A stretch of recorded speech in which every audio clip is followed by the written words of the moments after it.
What's happening, financial coaches? It's Pete here. Hey, I want to talk to you today about bankruptcy.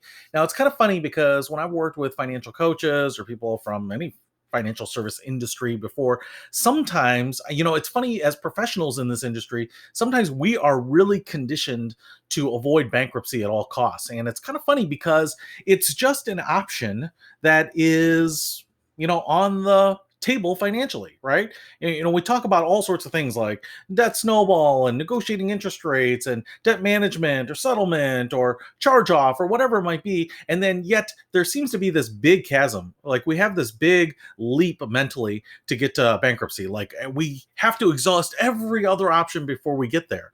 And I think we do that in some ways because we think of bankruptcy as like this nuclear option.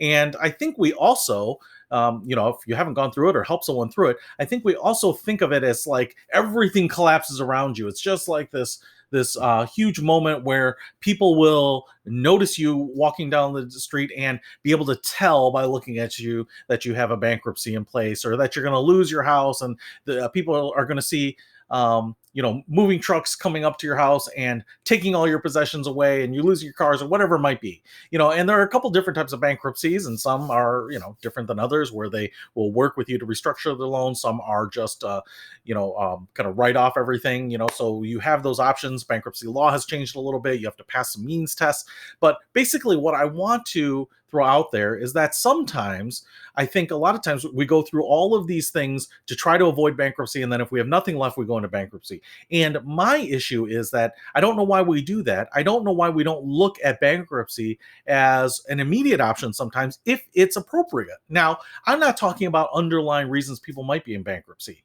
If people have a spending problem, if this has kind of been a recurring thing, some people have multiple bankruptcies in their past, then yes, as coaches, we might have more value working on kind of the underlying problems. But from a standpoint of hitting the reset button and getting on with our lives and securing ourselves financially, or our clients specifically financially, I think bankruptcy can be a great option. And basically, what I want to do is just boil it down to the very basics here. So, one of the things that happens when you say go through a chapter 7 bankruptcy, I think, and kind of hit the reset button and wipe out a lot of that debt, is that you can now sometimes go right into a fresh start and be better off financially and start saving. So think about this.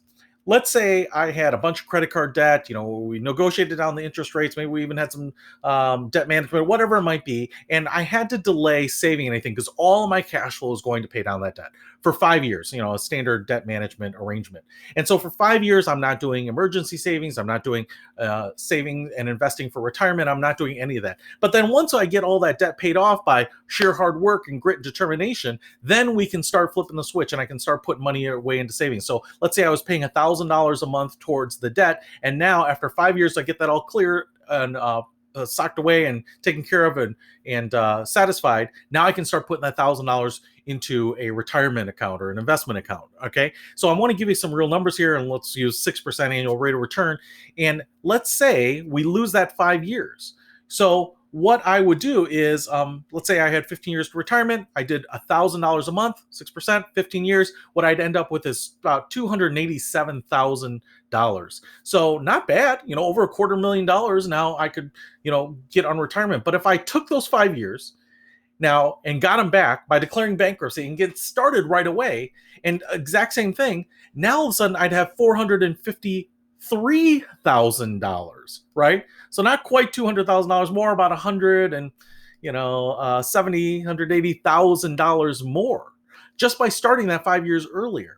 And so what I want to say here is that I have seen people, and I've worked with some financial coaches before, where they are doing everything and they have been working with people for years to try to pay down that debt. And my thought is, why aren't they going after an option that they have on the table that could hit that reset button and get them a fresh start right now?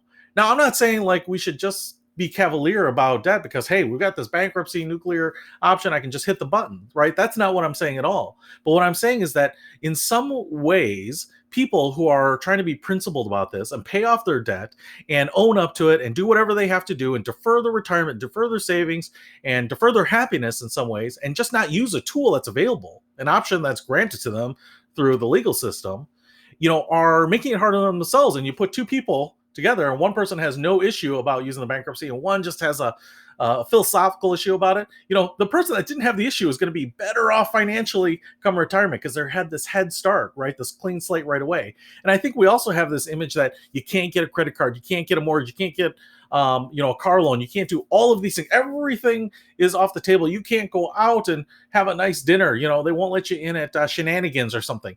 None of that is really true. In fact, in a lot of cases, when I've worked with people in bankruptcy, they get credit card offers the week after their bankruptcy is discharged, because there are companies that are looking for those discharges and then sending out offers right away because they know you are actually a better risk for them than someone with a lot of debt. Because one, you can't go into bankruptcy for a while. I don't even know what the window is now, but it's years. So they know that you're not going to charge off.